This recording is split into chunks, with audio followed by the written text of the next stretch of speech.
Welcome back to Breakfast Show right here on our Farmers Media. Now, before we went for the break, we were discussing about indigenous seeds, and we have an expert and an advocate, and we need to understand what is this policy that is there. How do we deal with it? How do we work around it or work through it? What is it, and why was it put in place? I mean, we need to understand all these things because once it is enacted into a law, you could be fined up to 1 million Kenya shillings or imprisonment for 2 years or both. Okay?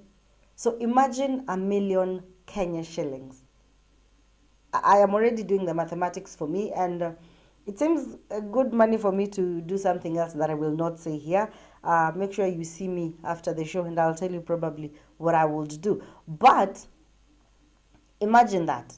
And that is why some of the people are calling it a punitive law. And we need to understand this. And Anthony will help us get through all this. We need to just fill this crossword puzzle because to me it seems like a crossword puzzle. A law that prevents you or rather restricts your sharing of seeds. And that is what you used to do. Imagine as young people or when you were very little, your mom will tell you, go to your auntie's place and give her these seeds. Tell her, hii ndio mbegu ya kupanda hii season. And we used to share them as neighbors, as friends, as cousins. You know, in our normal African setup, we used to share the seeds. And even you could go to someone's farm and find that this is a good breed of cowpeas. Could I get a piece of it? Could I get some seeds so that I could go plant? Imagine all this. If I hope you're getting all this, and it's not allowed to be shared anymore. So once it's enacted, you will not be allowed to do that. You will be fined or imprisoned for doing that. And that is the most surprising part. And I was telling you that I was explaining it to someone yesterday. And they were like, you are not serious. This is something that we do. How come it is a law and we do not know about it? So that is also another part. Why don't people know about it? Why are only a handful of farmers know about this? How come it is only a few people who know about it? Because if it is a law, then if it is in the constitution that it needs to be done and it is enacted into a law, then every farmer needs to know about it. So how come only a handful of them know that? But that is what I am here for, and that is why we are here and as a farmers media to help you understand these policies, to help you understand these laws, how they affect you, what you need to do. Because I honestly, I do not want to come here and say good morning and one of the farmers that has been watching me is in prison or is looking for funds, the 1 million Kenya shillings to pay for the fine. I want all of you to be here. That is why we want to inform you. We want to bring the information out there to help you understand. And other people, there are also some controversies, and other people are claiming that it is a tactic to control Kenya's food system. And I want all of us to understand this as a farmers media, and you as a farmer, as an informal farmer or as a formal farmer. Everyone needs to get this information. So maybe we get to Anthony this morning. Good morning, Anthony.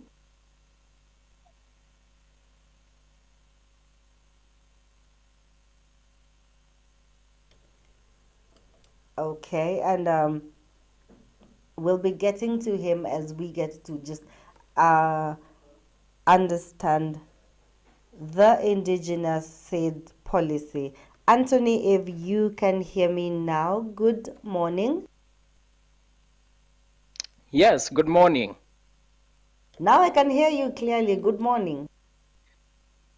Fantastic. Good morning. Sorry for the technical glitch. Morning internet connections are a bit. Yes, how are you? I am very fine, and I'm excited that you're here. And it is the internet of things, as we call it here, but it is okay now. We can get you loud and clear. So probably, if you could start again by introducing yourself and tell us what you do, because today I'm going to be asking you so many things I need to understand because I still do not get. All right, yes. So my name is Anthony McDill. I am a Greenpeace volunteer and advocate, and I'm a spokesperson as well for the Indigenous seeds policy. So what we are essentially trying to do is create awareness as well as to push the government to remove the law that prevents the sharing, selling, or exchanging of indigenous seeds. Okay, so you said revoke and remove, sharing and what do you mean by sharing? I just need to understand. Does it mean that we exchange seeds and that could land me in trouble as a farmer and I'm sharing seeds with probably my sister or my neighbor? Yes, yes, yes. Essentially, this seed law, it's called the Seed and Plant Varieties Act, Cap 326 of 2012. So what it essentially does is it prohibits the sharing, selling, and exchanging uncertified or and unregistered seeds. So sharing is what we basically do in farming. When I plant maize or I plant beans, I share them with my neighbors. Plant maize, have excess, give them a neighbor for him to give me beans. That is prohibited under this law. And when it's exchanging, now exchanging is, let's say I plant a variety of maize that doing well on my farm, but my neighbor may have a different variety of farm. So we exchange to see what it reacts to different farms. That is also prohibited if you're not registered under a governmental agency. And also when it comes to selling, because we also do sell as farmers. When I plant excess seeds, I have the ones that I conserve, and then I sell some to my neighbors or other people for other tasks. As long as uncertified by the government, what I'm doing is illegal. So that's what this law essentially does to most of the So is it a law that has been already been enacted, or it is not? It is yet to be enacted for these farmers. And you mentioned registration. If I have seeds, is there a way of registering my seeds before I share them? So is there a process for registration? If maybe we could get that registration part before we get to the law part.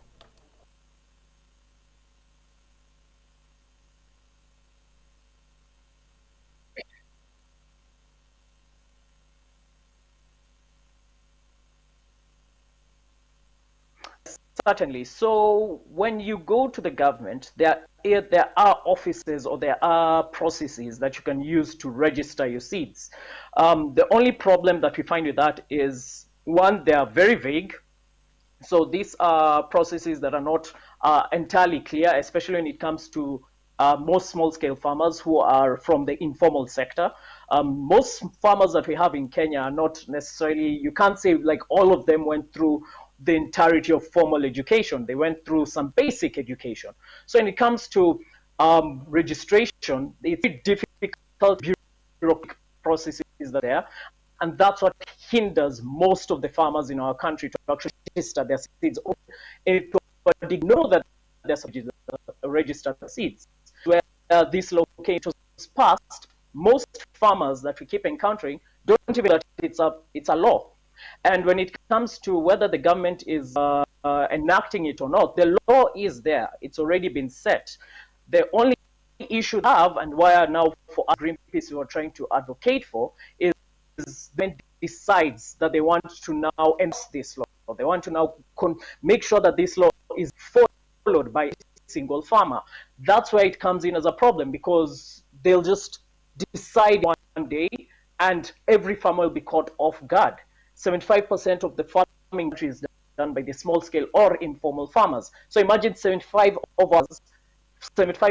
of our farmers not knowing that whatever they're doing in terms of their farming is actually illegal. So that's where the problem comes in. So only 75%, 70, that means that only 25% of the farmers know about this law.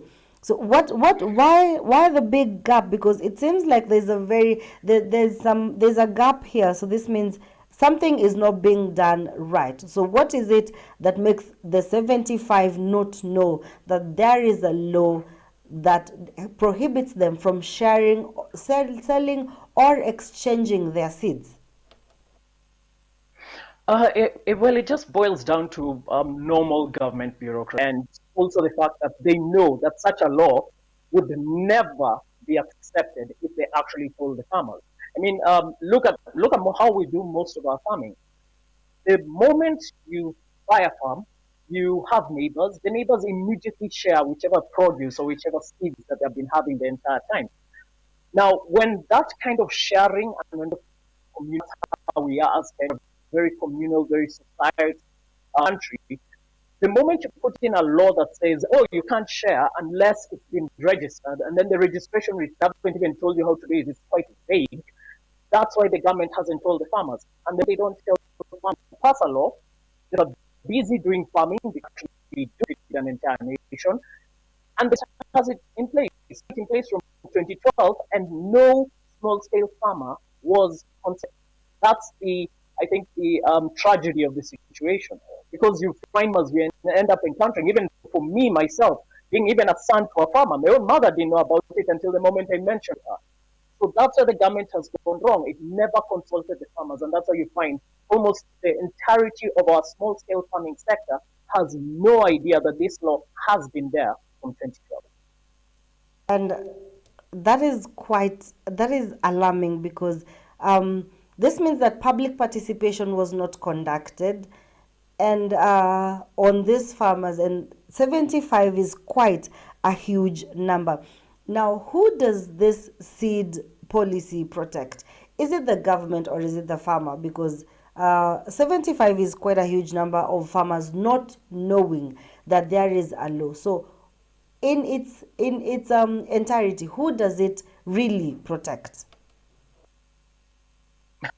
Well, to be honest, anything law that doesn't necessarily favor the population or the majority of the population doesn't really favor the population. It doesn't favor the citizens. It doesn't favor the farmers. This law is mainly to protect, in a way, government interests with multinational companies. If you think about it, when we're talking about registering the seeds, the only time that you find like a normal Kenyan will go and register is if they know or if they're doing industrial farming. And when it comes to industrial scale farming, there are companies behind the distribution of those seeds. So you find a law like this mainly favors multinational companies that aren't even based in Kenya. You find some of them, the brands, they're not Kenyan brands. So you find that's the difficulty. It doesn't favor the citizens. It favors government interests, and it also favors multinational companies that aren't even based in the country.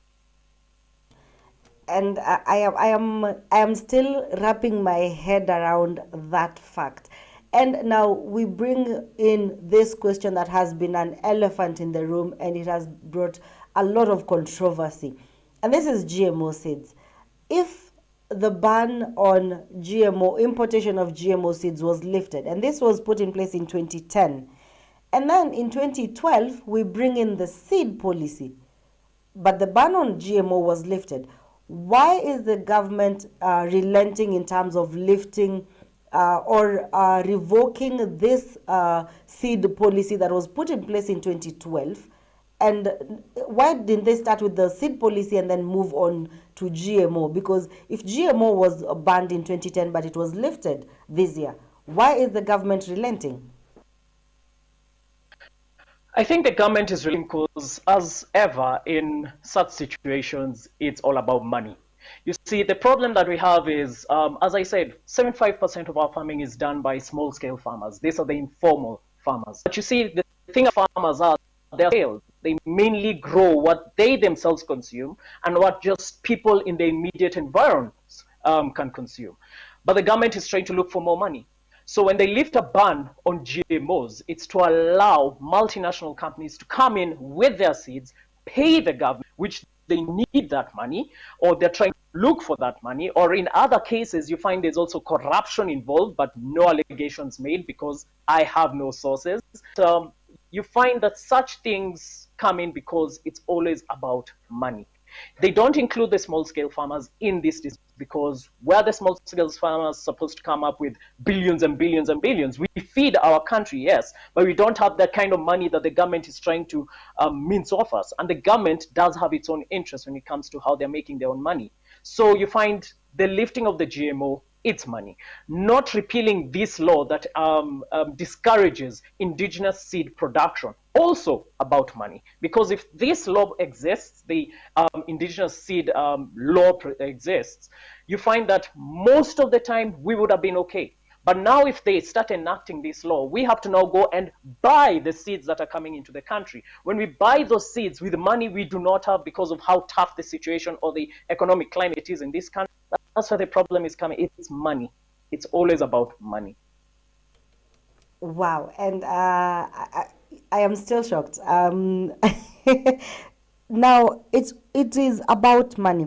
So this means that if we do not buy, if we do not have to share the seeds, we have to go and buy the seeds that are coming in. We're not allowed to share the seeds. So what happens to the seeds that we have? Do we put them in a seed bank, and how does this seed bank operate? Well, that would have been the case if the government was thinking about its own citizens. Actually, the government would have been emphasizing on us using the seeds we already have. Because when you look at how indigenous seeds work, indigenous seeds are seeds of generations. It's the seeds we've been using to plant our own crops. It's the seeds we've been using from time to time, the ones even that are passed on from one generation to the next. These are our seeds. They've developed their own resilience and their own resistance into different climates. They've climatized themselves into different places. The government should have started supporting the seed we already have. The problem that you're getting in is these multinational companies can make, especially when it comes to GMOs, seeds as much as they want. The problem with that is it's seeds that aren't meant for us. It's seeds that actually limits the farmers. And it's seeds that we didn't have to buy seeds, because whenever we harvest seeds, we have some to plant for the next season. Now you're being told you have almost every single season. Most of these GMO seeds can be regrown. Once you harvest them, that is it. You have to go buy GMOs again. And even when it comes even to the seeds about, the registered certified, it's still from abroad. These things haven't yet been climatized to our own country. They are not our indigenous seeds. And I get why this it is being called the punitive law. It is quite punitive, and I am trying to imagine what we used to do as farmers and as at home. We have just gotten from the farm, and we are told my mother selects the while we were just selecting the maize. She puts aside some maize, and she identifies as the good breed to replant it again.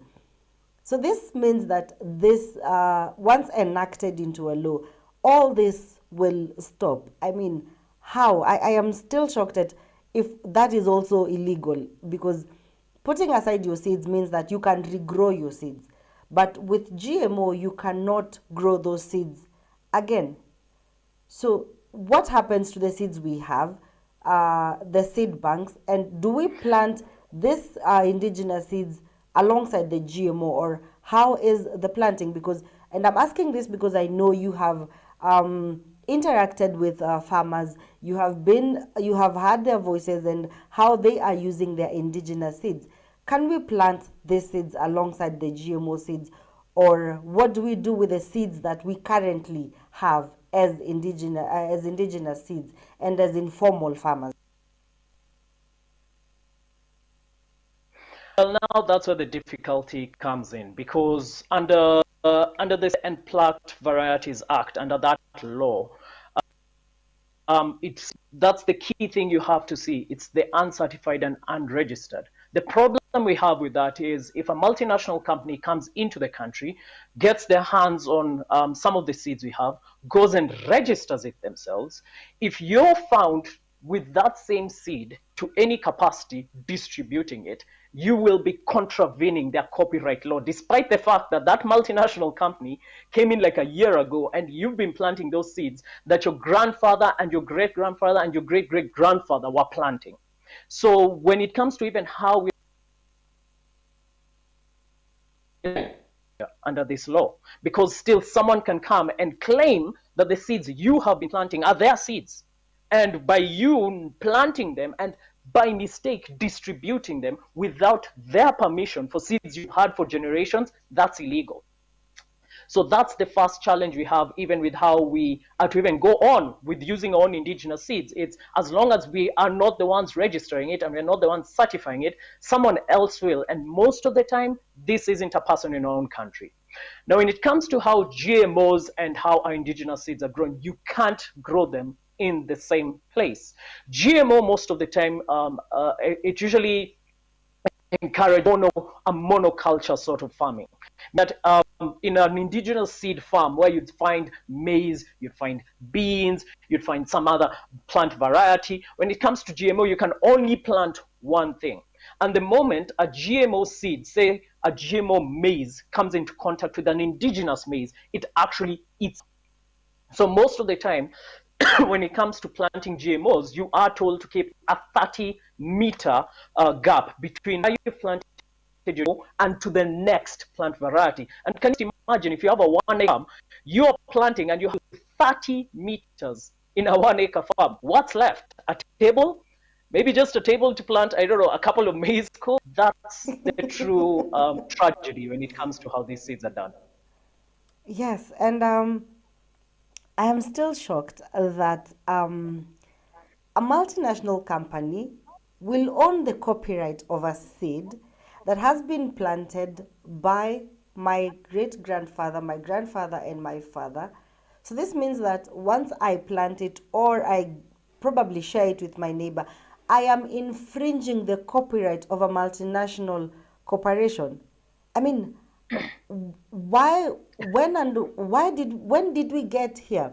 When did we get to this point where we are now trying to control the food system? Is it a control of the food system in our country?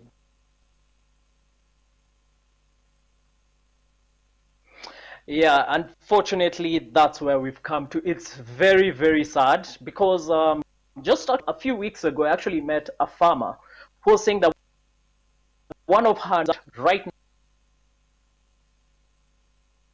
Sorry, I didn't hear you. Please, maybe if you could take that up a again. by a man from abroad who actually came into the country, got the grass, went and registered it and made it himself. So now when this farmer in Kenya, who's had it for generations, was oh, apologies. I'm saying that quite tragic because even recently we actually had a case of a farmer who was saying that one of the neighbors in her area was actually taken to court because of a grass growing that had been certified by someone from abroad. He didn't know about it. So the moment he tried to distribute it, he was, how farmers have been doing it for generations, and now a person accepts it as well. He was taken to court. Yeah, that is not your grass distribute. You are giving to the person who registered it. And it was very sad because the farmer who was talking to us was saying they've been growing that grass for like almost hundreds of years. They're like, it is a native to their area. How can someone from abroad come and say it's their grass? That is alarming. That is alarming. So how do we control such things from happening? How do we preserve our indigenous seeds? The only way we can preserve our indigenous seeds is by, first of all, fighting laws that prevent us from having them. A law like this is very, and so we call it very punitive. It's very restrictive because it only makes us now go and buy something that has come from abroad. We won't keep it you already have. First thing we have to do is fight such laws. We have to educate ourselves so that every single farmer in the country, that's 70% of farmers, know that this law exists and we need to fight against it. That's the first step.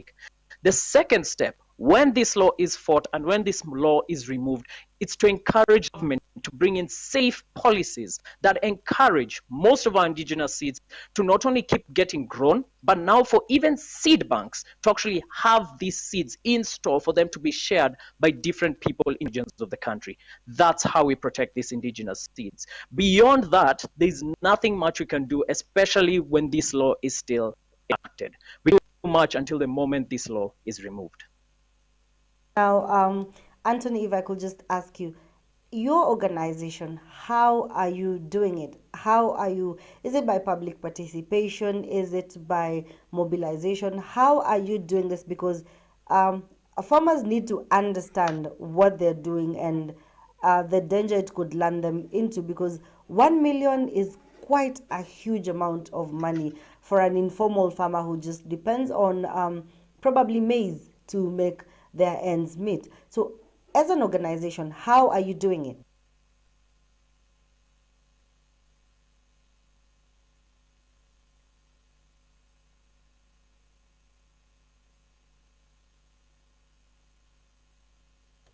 Um, Anthony, if you can hear me, Anthony.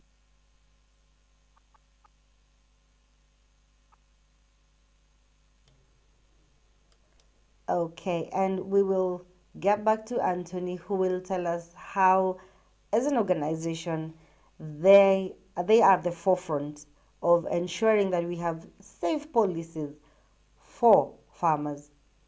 And the reason as to why I am amazed by this, that sharing your seeds could be illegal once the law is enacted. This means that the law is already there. And I want to know from you as a farmer, did you know that this law existed? Please just let me know on the comment section. Let me know on the comment section, because we just need to understand this and help other farmers understand it. Because once it is enacted into a law, you will be fined a fine of up to 1 million Kenya shillings or 2 years imprisonment, or both. And I'm sure you have heard the story about the farmer who was farming grass and someone else registered and the copyright. So now they own the copyright to that specific variety of grass. So once the farmer is sharing it or selling it, they are infringing the copyright of someone else. I want to understand, did you know that this law existed? As a farmer, did you know that this law existed? And if probably you did you know the extent to which it takes? Did you know about the fine? Did you know about the legal implication of you sharing the seeds? Because from where I sit, it is a punitive law. It is a really punitive law, because these are things that we have done. This is our tradition. We have done this from long time. We have been sharing seeds. And when we go to the shamba after harvesting the maize, some maize is put aside because it could be identified that this is a good breed. And good news is I'll be joined later on by a farmer also. Him being a farmer, he will help us understand and see the point of view from a farmer's point of view, from a farmer's level. What have you been doing? How do you identify your seeds? How does this law, where does it press? Because you see, it has to press somewhere. It is like stepping on your toe. And my mom tells me that stepping on someone's toe for the first time, that is a mistake. But the second time, okay. But the third time, it feels like an insult. So, as a farmer, how is it seed policy? Where is it pressing? Is it the pockets? Is it everything that comes with it? Because we need to understand this. I am shocked. I am really shocked that 75% of farmers do not know. And remember, we say that 80%, or rather 90% of farmers in Kenya are informal. This means that and for agriculture to contribute 40% of the GDP in Kenya, it means that a large number of these people are farmers. And this information, you can only get it right here on a Farmers Media. So please give me your comments, your questions on our social media platforms, and please tell me, did you know about the seed policy? Did you know that you could be arrested, you could be fined 1 million Kenya shillings or 2 years imprisonment, or both, for just sharing your indigenous seeds, the seeds that you've kept aside, and you're told, hizo msipike githeri. Those ones are not going to cook githeri because that is the seed we're going to plant. It happens for maize, for beans, for just everything, even papaya. Once you get papaya, you're removing the seeds and you're storing it in the, you sun dry them so that you can plant them again. But that could be a thing of the past. It could be illegal. Wow, I am shocked, and I just want to know your point of view. And on that note, I would just like to tell you about the campaign that we have been running in conjunction with Markup, and this is a campaign on aflatoxin. And this is to sensitize farmers and consumers about aflatoxins. And did you know that the primary source of aflatoxins is soil? And soil can affect not only maize, because people just know about maize. It also affects peanuts, black pepper, green chilies as well. And it affects also products that are made from peanuts. Okay, so this shows that the primary source of aflatoxins is soil. And for more information on that, just to know how to know if your soil has aflatoxin or if your product has aflatoxins, please visit the Markup Unido website. You will get more information there. Visit that website, that is Markup Unido website, because they are at the forefront of educating farmers about the dangers and what to know about aflatoxins and the carcinogens that come with aflatoxins and can cause liver cancer. They are here to ensure that you are safe and your food is safe, your soil is safe, and everything that comes from your farm is safe. Now, we are running that campaign in conjunction with Markup. So you can also visit our website, that we will be running more campaigns there and more information, and that is www.afarmerswithaz.com. Please visit that website or Markup Unido website for more information. See you after the short break, where we'll get to finish up our interview or our conversation with Anthony, who is an advocate at Greenpeace Africa. See you after the break.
And we are back, and Anthony is back with us.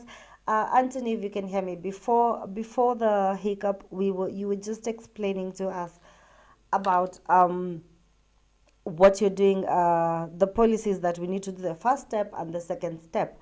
to ensure that we have safe policies. And I was asking you, I had just asked you a question about your organization.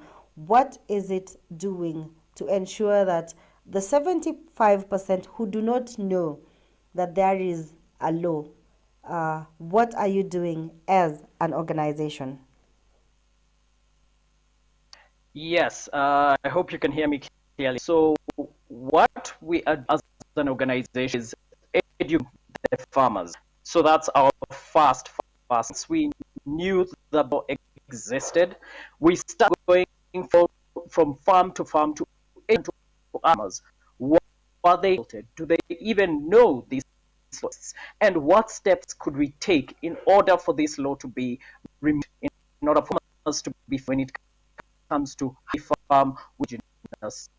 So as an organization, we mainly farms, educators, and we have been able to petition law remove. So we actually do have court pending petition to remove.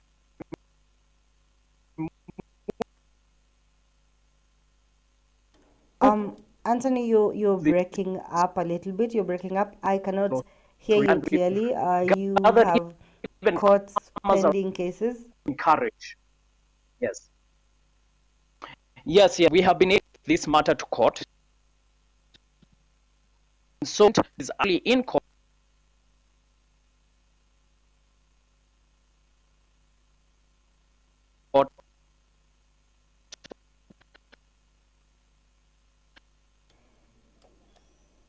Anthony, I cannot hear you clearly.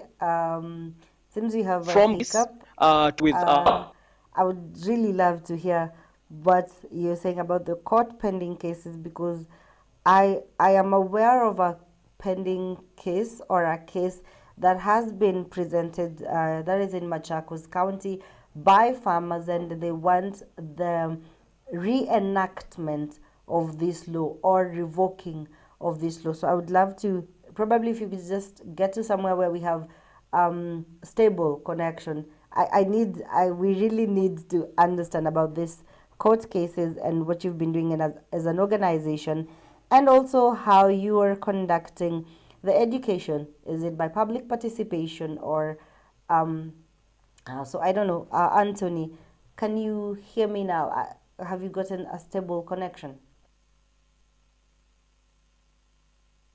yes, I can hear you now. I don't know if I can be heard clear. Yes, I can hear you now.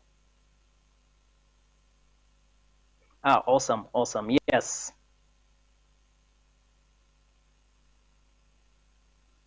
So I can reiterate the things that Greenpeace is currently in regards to this law and the farmers. Yes, you can reiterate that. Good. So essentially, what we did was for Greenpeace, we do actually take climatic issues or environmental issues very seriously with our organization. And any law that can sort of restrict a farmer's independence, a farmer's, so hits us hard as an organization. So the moment we had a this food law, or this seeds law, we decided to go and educate farmers first of all, to let them know this law exists, to let them know this law is an actual law, and the government could reinforce it or enforce it at any time. And the second thing we also did is we took a petition to court in order for the courts and the farmers to now have their voices heard in regards to this punitive law. So currently we do have a court case that we have taken up in order to challenge the government on this law, and for them to be able to review it, in order for our farmers and our small scale farmers to be supported as they do their farming. And just a quick one. In terms, when it comes to education, how far have you reached? Like, what percentage, and how is the reception of the farmers? Because they need to understand this. Is it by public participation, and have you been able to reach a wider audience of the farmers? Yes, it is actually mainly through participation, where we visit the different farmers and we go to them and educate. Also, to our social media. So once we started doing the campaign, we are pushing out the message out there. We are creating petitions as an organizer for people to sign, in order for them to know that this is there, for them to sign it. Also the government people are becoming more aware about this. We are also trying to also get as many of the also say their stories. So even getting farmers to talk into different new what can we call them, TV stations, news agencies, getting this story even heard by a newspaper. We are trying as much as possible to create an environment where every single farmer gets to hear about this law. So we are doing it in public, we're doing it even by interviews, such as even today. So we are trying as much as possible to get the word out there in order for as many farmers as possible to know that this law exists and we need. That is very, this is very noble, because educating farmers, and that has been the gap all along. That has been the missing, has been the missing puzzle, a piece of the puzzle, getting information out there to the farmers. And that is why we are here also as a farmers media, to help all the farmers connect, learn and grow. And this is quite noble. And I just want to get your parting shot to everyone who's watching us this morning. Yes, my parting shot: we are a nation. No, at absolutely should anyone dictate to us how to feed ourselves. We have fed us for generations. We shall continue to feed ourselves for even generations. We do not laws, do not that we are spraying how we produce our food. Very much, and we wish you all the best. And of course, we'll keep getting in touch with you, so that we know how far you've gone, and again, how it is, the reception from the farmers as well. And get to understand, because we are here also to educate the farmers, and we wish you all the best in this noble act of educating the farmers and helping them understand the indigenous seeds, and also the reenactment of this punitive law. We wish you all the best. From now, for me, it is just bye bye, and I hope to get in touch with you very soon, Anthony. Thank you so much. A very good opportunity that you've given me here, and we hope that the next time we shall be having some very good regards to this law being removed. Thank you so much. Okay, and there you have heard it from Mr. Anthony Madulski, and he's an advocate of Greenpeace Africa, and they are at the forefront of ensuring that the 75% of the farmers who do not know about this law actually get to understand what it is. And I have just some comments, and this is on my Facebook, and someone just has chosen to tell me that, and this is Florence. She's telling that this is just a way of controlling our food systems. Again, so you see, this is just a way of controlling our food system. And these are just some of the views that are coming in about the indigenous seed policy. 1 million. I am still stuck at the 1 million part. 1 million Kenya shillings, or 2 years of imprisonment, or both. And that is what you get once the law is enacted, and you are not allowed to share, exchange, or sell your seeds. The seeds that you've been storing, after every harvest, you have a portion of seeds. This area, you store your seeds, and this are put there for the next planting season. And imagine we're getting into the planting season, the next planting season, that is from January up until April. So yeah, that is why we need to get the information out there about this law, about the seed policy, And also, we got to learn about the potato policy, but that is a discussion for another day about the potato policy. Now, in a few, we'll be joined by a farmer, and this is Mr. Francis, and he'll be telling us because he also has been running the campaign as well. He's been at the forefront for the reenactment of this law.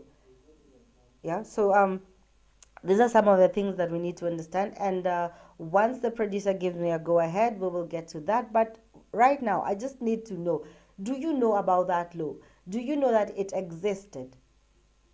Because I mean, if 75% and contributing 40% of the GDP, this means that 80% of our economy is driven by agriculture. And you heard it from the president on Jamhuri Day that we're going to depend on coffee, we're going to depend on leather and cotton, tea, and all this is in a bid to rise the GDP, the economy, from the current 7% to 20%. So this is a margin of 13% by 2030, and that is in 7 years. But now, if we have uh, some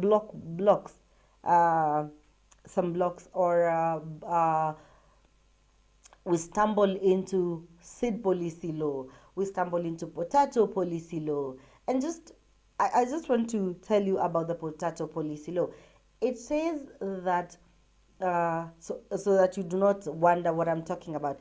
The potato policy is that if you're a grower or a seller of potato, you need to be registered in your county.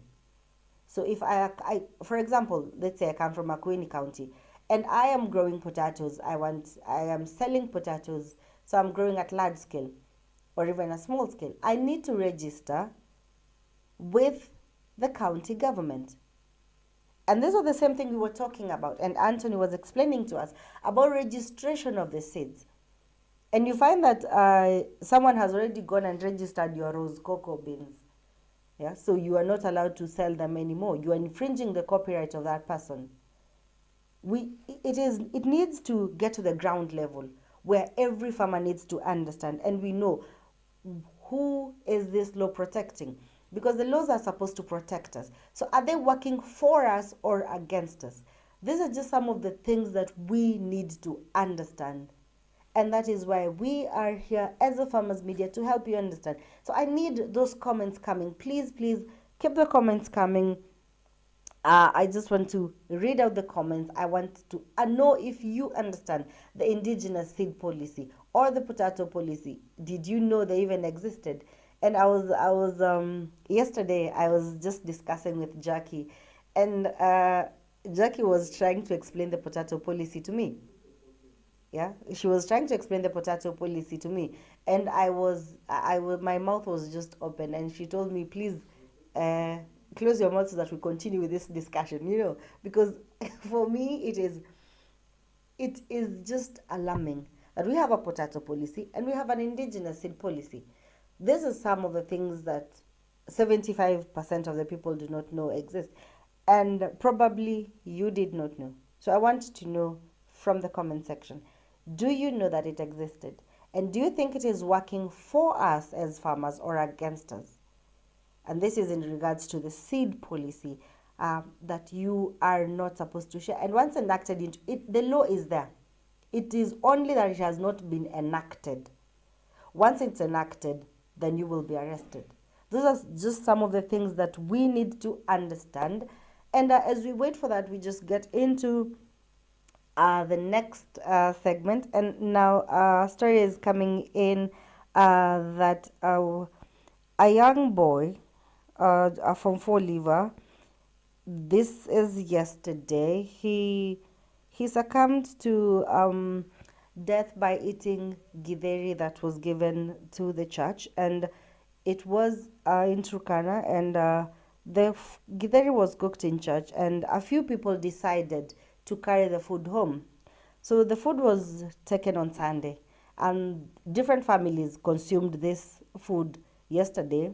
And actually, the whole family, from the boy and some other neighbors, all those who had consumed that food, they complained of terrible, terrible stomach aches. but the boy succumbed to death by eating githeri. Yeah, so that is news. Just I just need to let it out there, and I'm wondering if did it have aflatoxin, and that is why we're running this campaign. Did it have aflatoxins? What is it? Is it food poisoning? What was the cause of this food poisoning? So yes, we're consuming, but we need to understand what is it that we are consuming. That is why you really need to visit that website to understand more about aflatoxins. And now, because it is 9 a.m. and it is Christmas time is almost here, I can already hear the bells, the Christmas bells ringing, jingle bells, all the way. Yeah, so I need to tell you about a home away from home. And this is where you can get best Wi-Fi, best rooms, and a very ambient place where you can just relax and let down. You just let loose.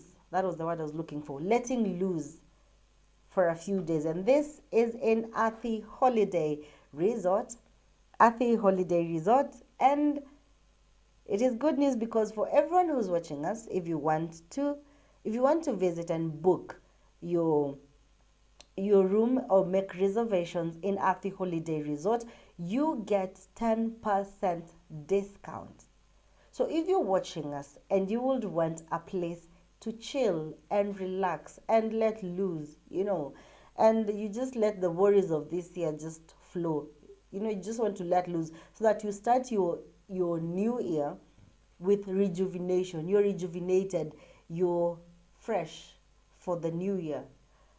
The place you need to visit is Athi Holiday Resort. Ambient rooms, swimming pools, a safe place for the children to play, and luxurious rooms, Wi-Fi. We have conference rooms in case you're having end of year party.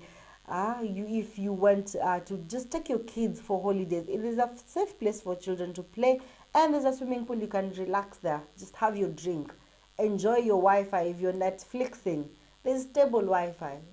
So you do not need to worry. The place you need to visit is Athi Holiday Resort, and that is where you can make your reservations. And if you can see from our screen, there is a number there that you can call if you need to make a reservation. And remember, if you're watching us, that means there's good news for you, 10% discount once you make a reservation. So please make sure that you make that reservation to ensure you enjoy that 10%.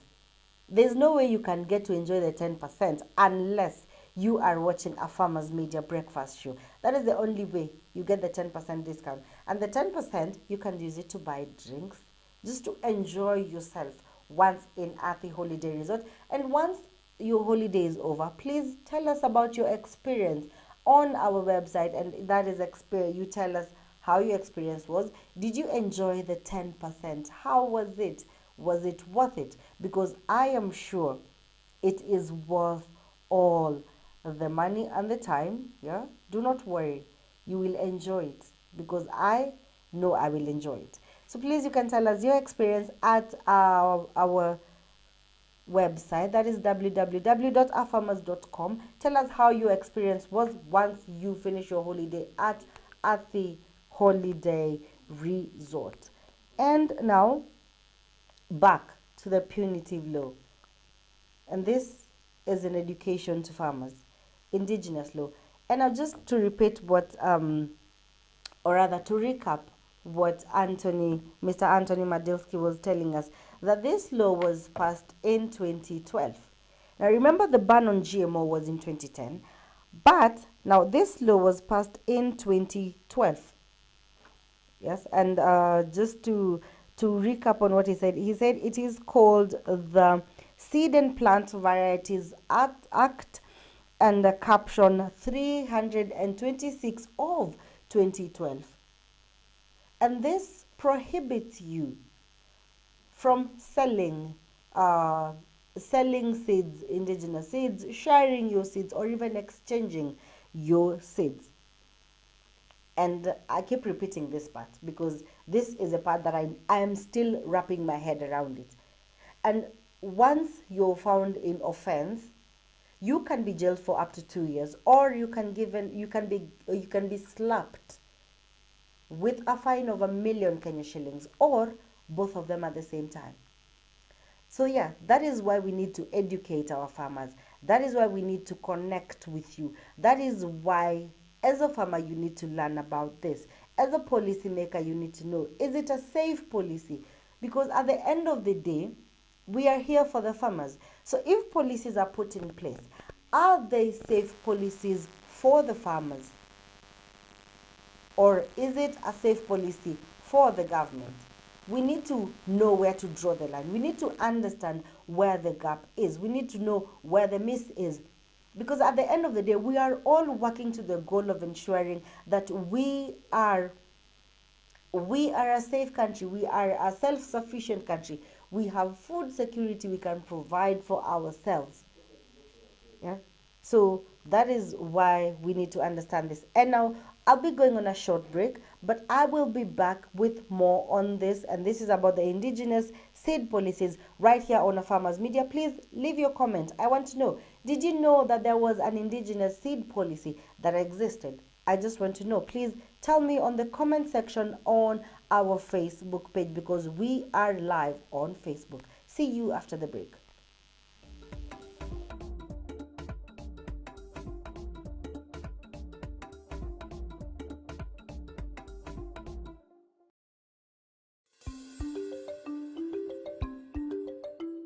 Pesticides can be very harmful to humans and environment if they're not properly handled.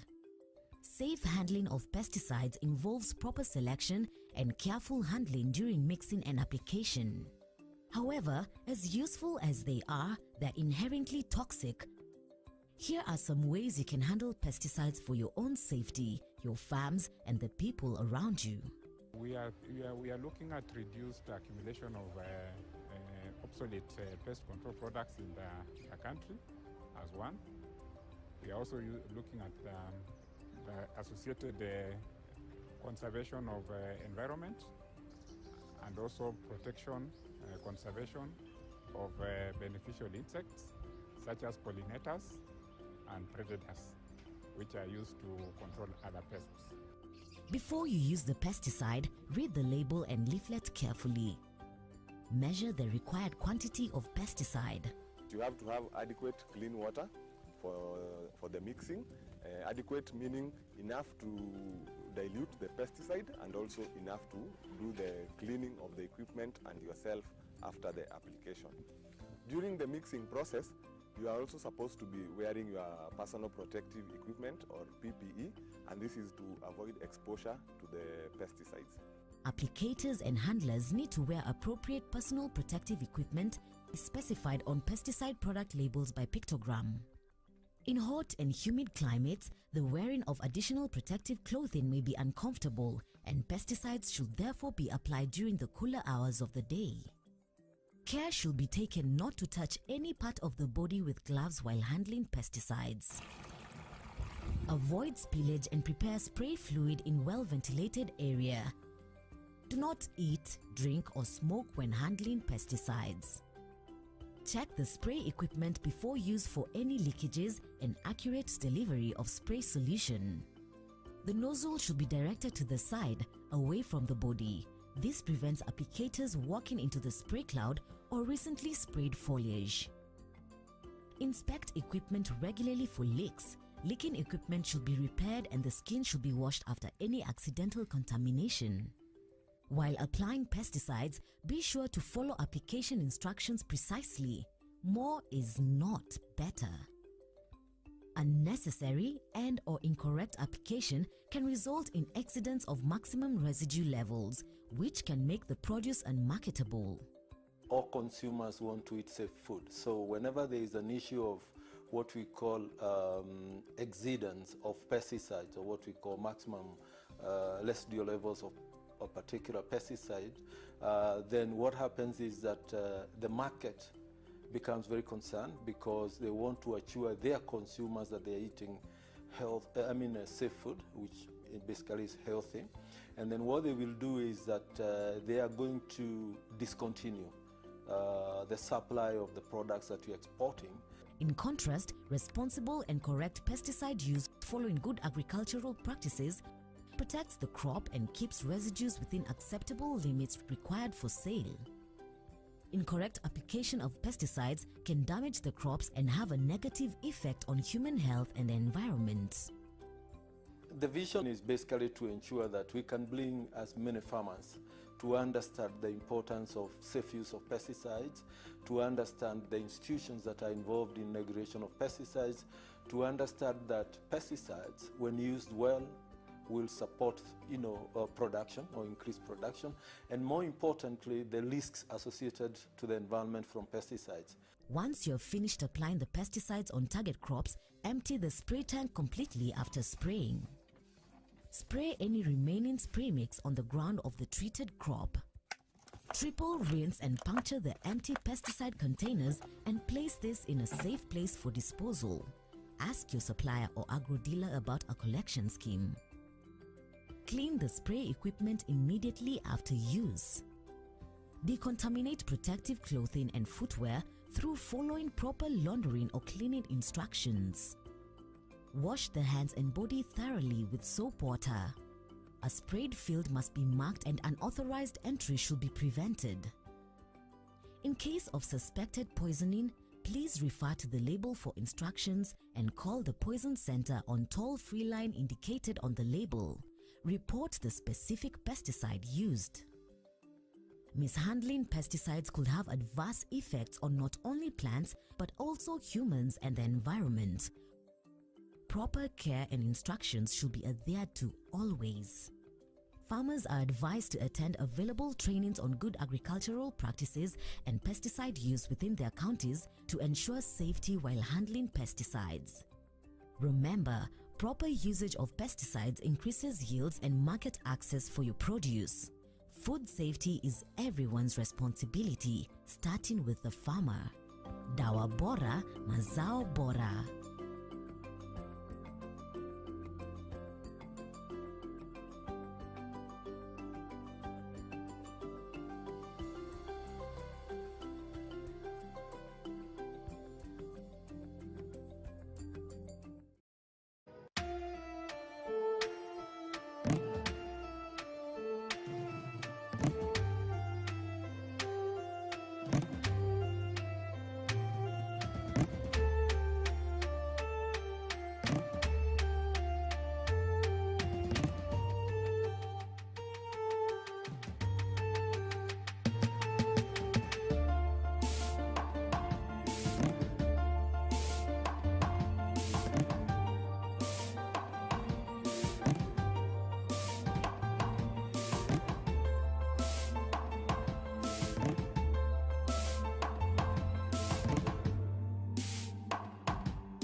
We are back, and we're still on this discussion, and that is indigenous seed policy.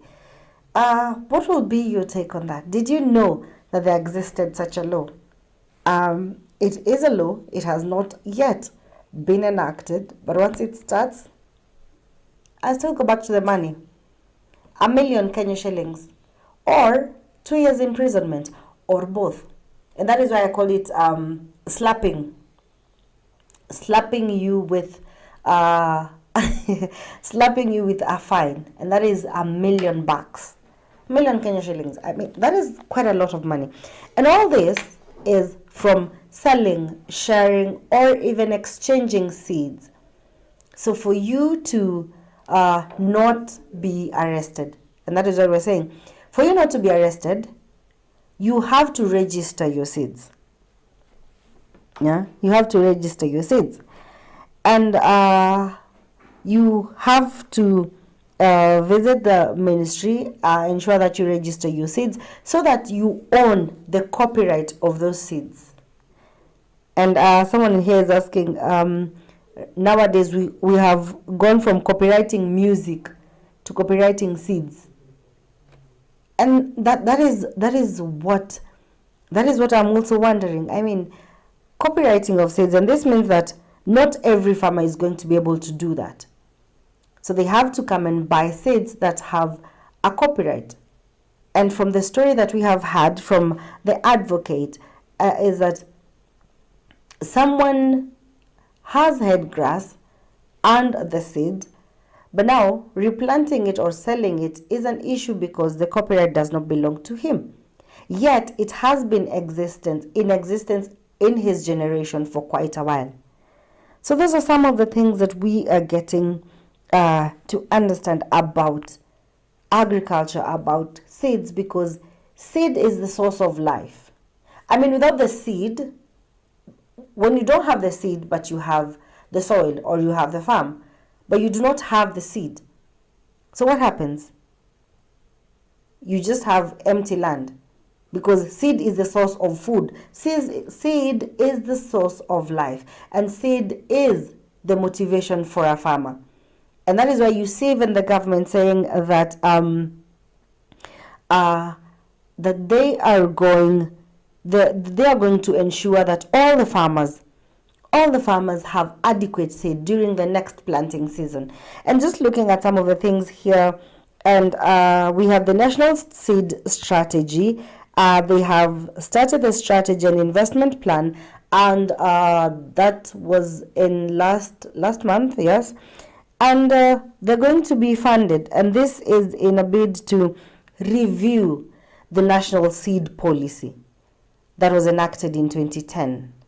So the government has also started making a move in reviewing this policy, because clearly it is a burden for the farmers, because 75% of farmers not knowing that this exists, it is a problem. And of course, we'll try and get a hold of also someone from the government, and they tell us why the seed policy, how is it affecting us, because we are here to help you connect, learn, and grow. So we want to get the information out there. We will try as much as we can, and we'll try our level best to ensure that we get the information right, to avoid misinformation and disinformation in the enactment of this law. Now, just to have an example, there was a seed policy that was passed on in India. This is not in Kenya, in India. And it prevented the farmers from selling their own seeds because it was enacted into a law. And now the farmers could not have access to seeds. And these are seeds that they have had for a long time. But now, because it has been enacted into a law, they had to go and buy from the suppliers. Now, the suppliers are not necessarily from India, but this, it restricted the farmers. They did not have the space to plant the seed that they want. They had to plant the seed that was provided for them by the seller who was selling. So you see the impact of the seed policy, or the effects, the adverse effects of the seed policy. So as much as we're trying to sort some other things and get good seeds that are drought resistant, that are pest resistant, that are good for our environment, because clearly it has gotten to a point where we cannot depend as a country on rain-fed agriculture. We have to shift gears and go to irrigation. So also the seed matters when it comes to irrigation. The seed matters when it comes to rain-fed agriculture. But now the advantage for indigenous seeds is that, and this is from what some of the farmers are saying, that it is good because it allows you to plant any time of the season. It also allows you to have your own seed. You don't have to go and buy it. You have your own seed, so you can plant it any season. You have the seed that you want. You can select the seed. For example, I told you about the breeding of the cassava seedlings. So you can choose the type of breed that you want. If it's a different breed for this area, you can choose. But imagine if someone else owns that copyright, you have to go and buy. Are we at a level where these farmers can afford that? And that is why we just engage the experts on this and go to understand, who does this law protect?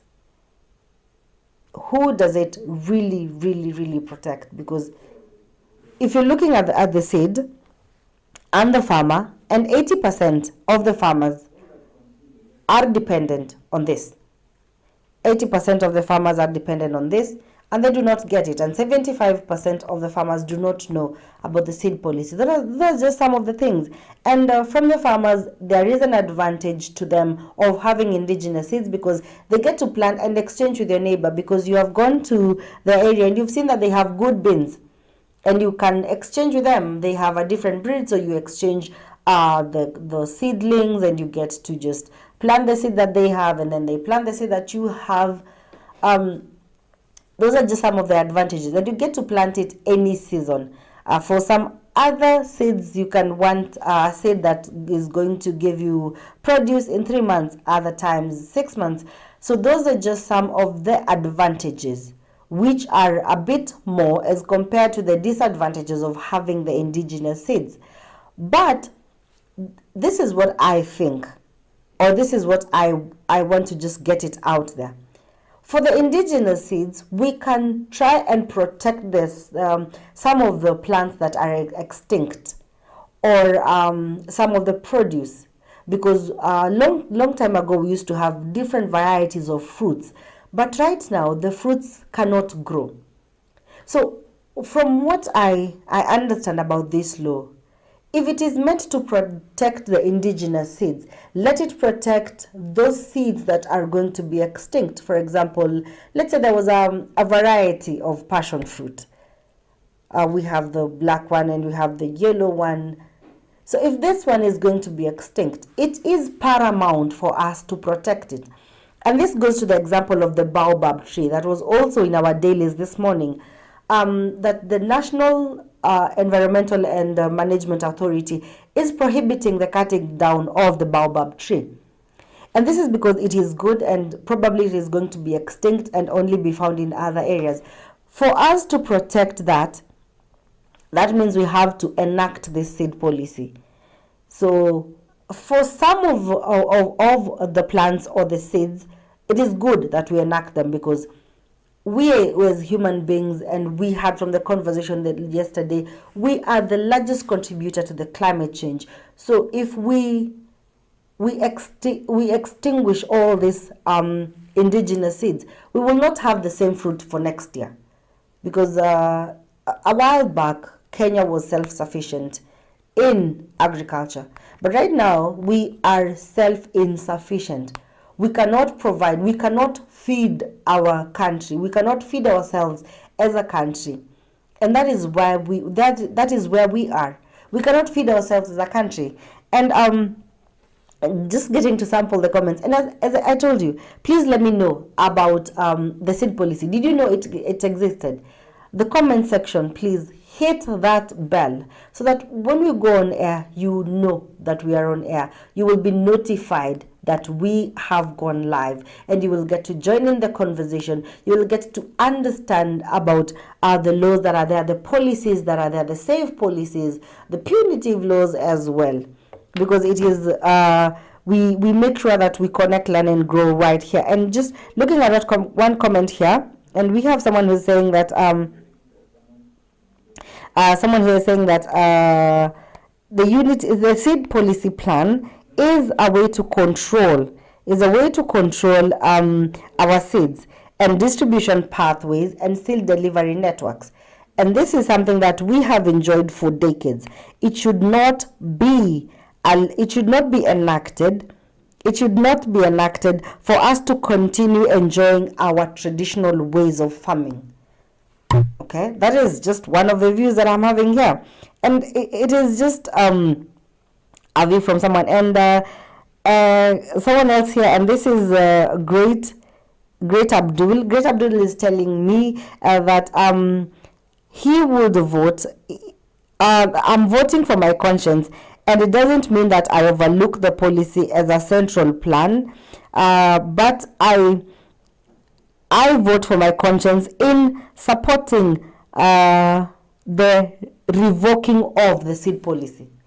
Okay, so Great Abdul, I hear you. You want you're voting for your conscience, and your conscience is telling you to vote for the revokement of or the reenactment of the seed policy. And those are just some of the comments coming. And I want to understand: did you know that if the seed policy existed, and also the seed banks? If we have the seed banks, then this means that if we take all our produce or our seeds to the seed bank, then this means that they will be accessible to other farmers as well. Not only for myself, but also another farmer who wants the indigenous seeds will be able to access them without the infringement of the copyright. Yeah, without the infringement of the copyright of the seeds, without being told that you have broken the law, because at the end of the day we want to do what is right for us as farmers, what is right for our soil, what is right for our climate, what is right for our government.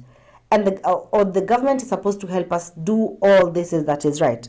Okay, that is why we have brought up the seed policy. We want to help you understand it. We want to help understand before you make a decision, so that you make an informed decision to avoid misinformation and disinformation. That is why we are here as a farmers media, to help close that gap. And our seed suppliers are also for the policy, because they're demanding from the government arrears owed for them for seeds supplied for the program since 2021. Okay. And this is just some of the seed companies as well. Do they have seed banks? The seeds that they have, what is the process for registration of the seeds that the farmers have? So if the seeds companies have good seeds, then we can access the seeds. We can buy the seeds from them. If they have been tried and tested, then that is good. We can go that way. But if it means that even the law affects them as seed suppliers, and this is in terms of the registration, in terms of the sharing of the seeds, then this means that we have a problem, because seed is the source of food. Seed is the source of livelihood, and that is what we need as a country. And I'm just reading some of the comments here, and thank you, Florence. She's saying that she is tuned in from Sultan Hamoud. Florence Mwikali is tuned in from Sultan Hamoud, and thank you very much. I can see someone else here, and this is Katunge who's joining us. She's tuning in from Utawala. Thank you very much for watching our Farmers Media Breakfast show. And we're just looking at the seed policy. Now, the Constitution of Kenya, this is the 2010 Constitution of Kenya, it recognized indigenous seeds and the need for these seeds to be protected, and the existence. So if the existence of the indigenous seed was recognized and the need to be preserved, and this is what was commonly referred to as the informal seeds, and it placed the obligation upon the parliament to enact this law that would protect the ownership of such indigenous seeds. So this is the source of the enactment of this law.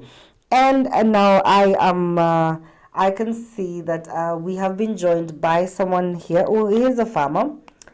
And this is Mr. Francis, who is a farmer, and he's going to help us understand from his point of view, him being a farmer, and tell us if he's an informal farmer and all that. So, good morning, Mr. Francis, if you can hear me. Good morning.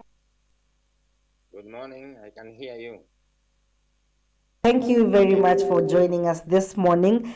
And today we're discussing about the indigenous seed policy.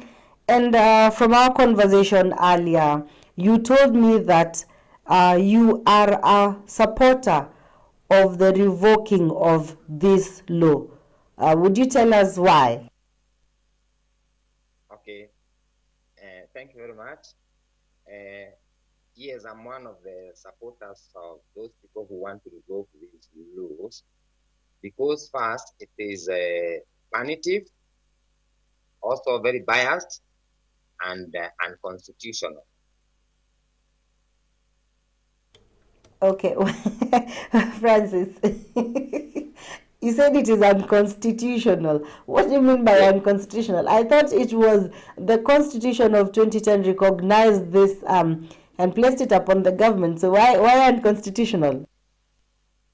Okay, these laws, whoever made it did not try to see whether it is what is in constitution, because the constitution, we know, it supports the indigenous farmers and knowledge, and laws should be made so that the locals will benefit from their indigenous seeds. So these laws, the way they are not supportive. Whoever made it did not look into that, to the requirements of the constitution. That's why I'm saying the law is unconstitutional. Now, I hear you, Francis. Now, you didn't get a chance to tell us, are you an informal farmer or are you a formal farmer?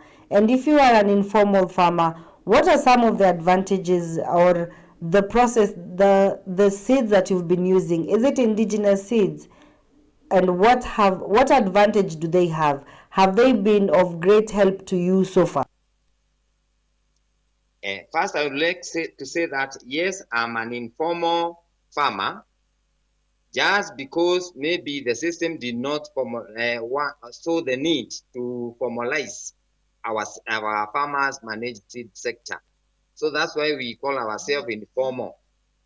And yes, since we have been benefiting from this sector, informal sector, because it has been there for so many centuries.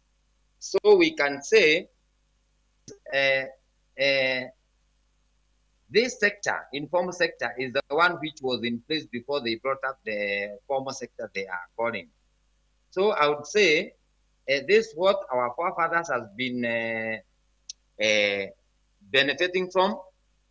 This sector is also very cheap and sustainable, because we don't have to use a lot of chemicals or these pesticides.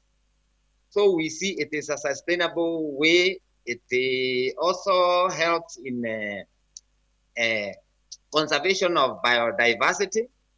So we would say this is the best sector, even if they call it informal sector. So this means that even for the government, while it is making this a law, it should involve you as informal sector.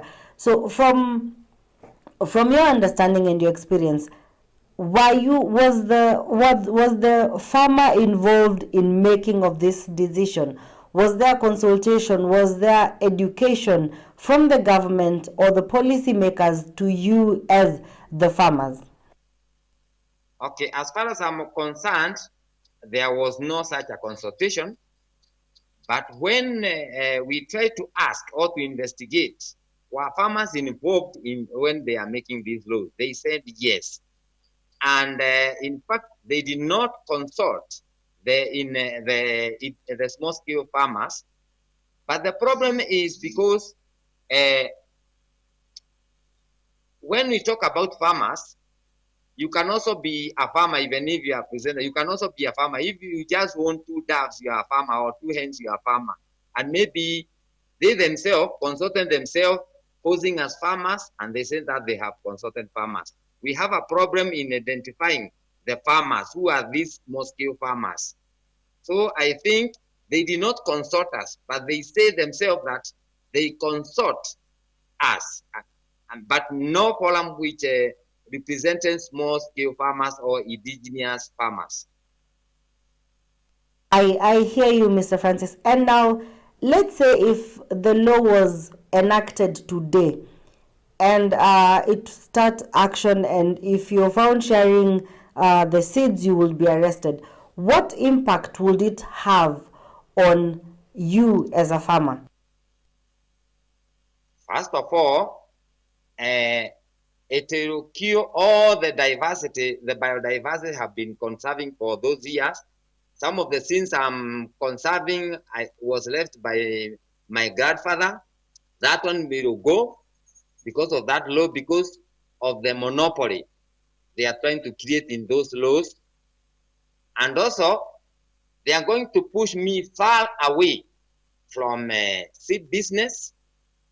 That is because to register one variety of seed, it costs more than 200,000, and that's too much for me. I can't afford. So it'll be pushed. There is no way I will be in business with seeds. And thirdly, now I will be forced to be planting what they want, but not what I want. That is, there will be no food sovereignty. There are no sovereignty in seeds. They will be choosing for me what to plant and what to conserve. And then the access to some of the seeds is also uncertain. It will be very difficult for me. Those are the greatest impacts. If these laws are enacted, I will face. Wow, and that is quite interesting. So, registering one variety of seed will cost you almost 200,000. This means that farming, even for an informal farmer, will be an expensive activity. So, in your take, this seed policy does not protect the farmer. It protects the supplier of the.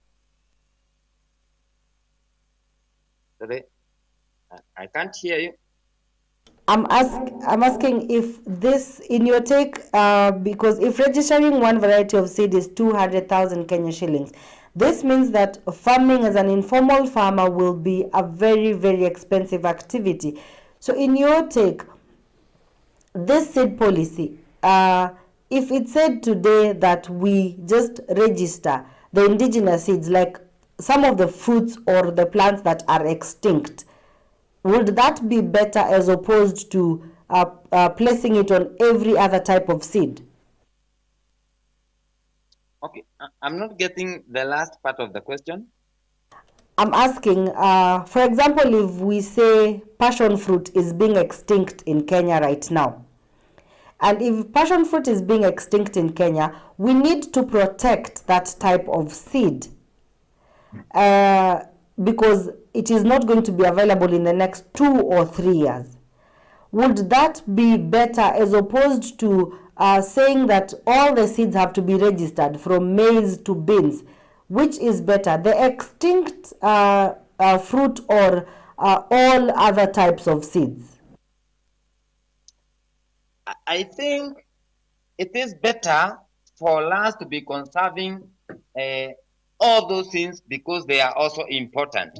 And you know what they are doing when you are registering, they are using some standards. They call them DUS, that is distinct, uniform, and stable. And naturally, there are things which cannot withstand such standards. And they are naturally that way. So that means if the way they are, the standard they have set in those laws to go by registering all the things. Some will never meet those standards and will never be registered. And in fact, it will be, if they are not registered, the law says that it cannot be certified. And if it cannot be certified, they are not supposed to be planted. And that's the way most of the things will get instinct. So I would prefer they create both policies to go hand in hand, the informal sector and the formal sector. It should exist, it should coexist instead of eliminating one or tending to favor one side. I think my take is both systems should be allowed to operate and should be promoted. So this means that right now, if it is enacted into a law, it is going to push away the informal farmer. It is going to be oppressive to the informal farmer. Okay, I understand that. Now, you know about this seed policy. Have you been educating other farmers as well about the seed policy and what will happen if it is enacted into a law? Yes, that's the work we have been doing. In fact, I work with Seed Savers Network, an organization dealing with seed saving, and I'm a seed ambassador.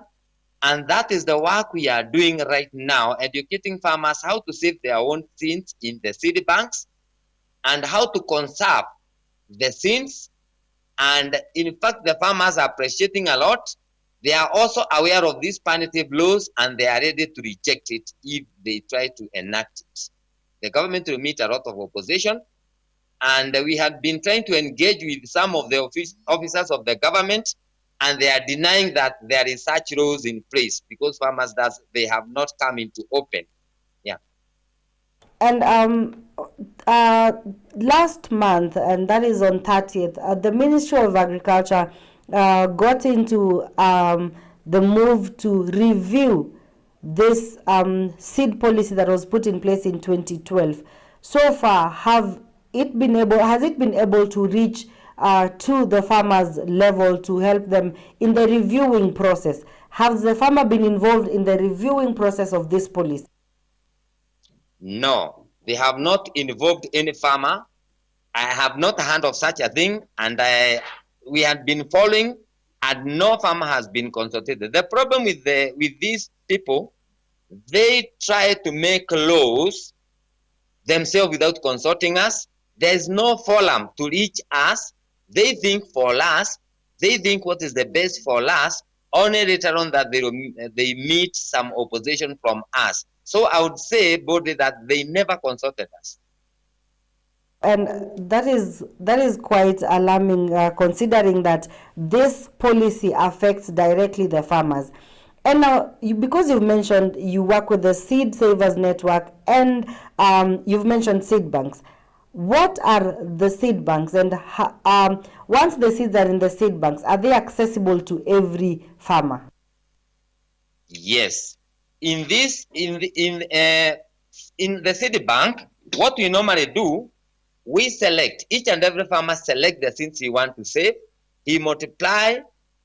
He also clean the seeds, the ones which have disease. They remove the seeds which have diseases, and also clean and healthy seeds. They also do germination and moisture test to determine the viability of the seeds, and then they store in the seed banks. We have 3 types of seed banks. The individual seed bank. A farmer has a seed bank in his house, and then from there, the farmer will take the seed to the farmer seed bank around that area. And then we have community seed banks, where we normally, the community puts the seed, all their seeds there. So the individual farmer's seed bank feeds the local farmer seed bank, and the farmer seed bank feeds the community seed bank in the area. And all the farmers now, we have things we call seed fairs, where all the people in the community will gather and exchange seeds. Now the farmer will access any seeds he wants, because the only challenge we don't have is put in the packet and take it to the agrovet, we cannot do that according to their law. But as far as the new law is concerned, all these seed banks, all this work we have been doing will be now useless because it will be illegal. That's what we are fearing.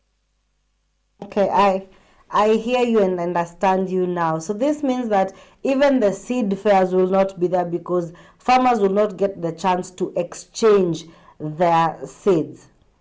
So, in your last words, what would you want to tell a farmer who's watching you and they have not heard about the seed policy or gotten any education about the seed policy?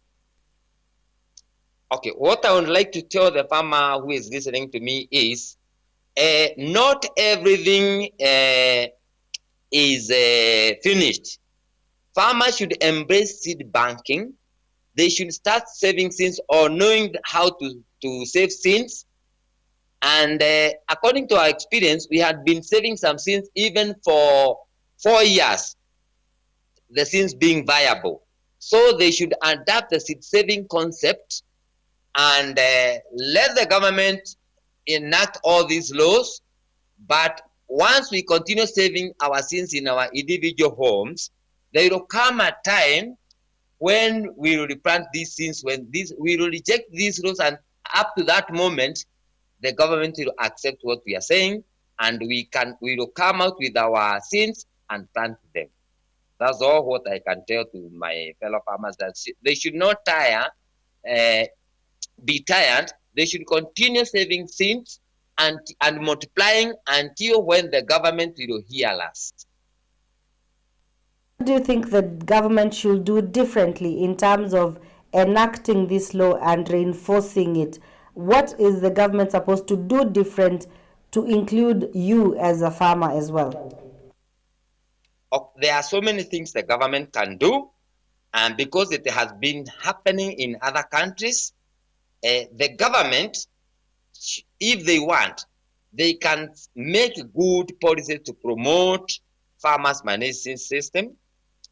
E.g., or for example, we have things we call open seed source license. They can introduce it, and it will help. A farmer will not be forced to undergo those rigorous, expensive registering of certifying their seeds. They can also have another thing like what's happening in Uganda, quality declared seeds. That they don't look into so many things like dues. They can also, if they want, because these seed breeders are trying to patent, they belong to certain locals. They should be paying things we call loyalties to those farmers who want the seeds, because nobody came with seeds from heaven. They were here. He just gets from a certain community. He says that he discovered it and he was given the patent right. They should be paying loyalty. And also, the government, if it wants, it can start funding and promoting seed banks. If they do that, like in other countries, we will have a very rich biodiversity, we will have food sovereignty, and also farmers will benefit from their local traditions. Because some of the things you see, it also determine our culture, our heritage. Like in some communities, there are some ladies who are, when they are being married off, they are giving some seeds as being productive. So if they come out and if the government does want to support that, it will be supporting a lot of things like promoting our heritage, our diversity, and also our livelihood. Oh, thank you very much. Thank you very much, Mr. Francis. That was very informative. And I had the point that no one came with seeds from heaven. They found them here, so they should be paid loyalty. Thank you very much for your time, and I hope that we will get to engage further, even in dealing or discussing also about the potato policy, which you were explaining to me yesterday, the potato policy as well. And what it means for the farmer as well. Thank you very much for your time and for your informative information on experience about seed banks and the Seed Savers Network as well. Thank you very much also. And there you have had it from Seed Savers Network. And they are working with farmers to ensure that they have seed banks and to preserve the biodiversity.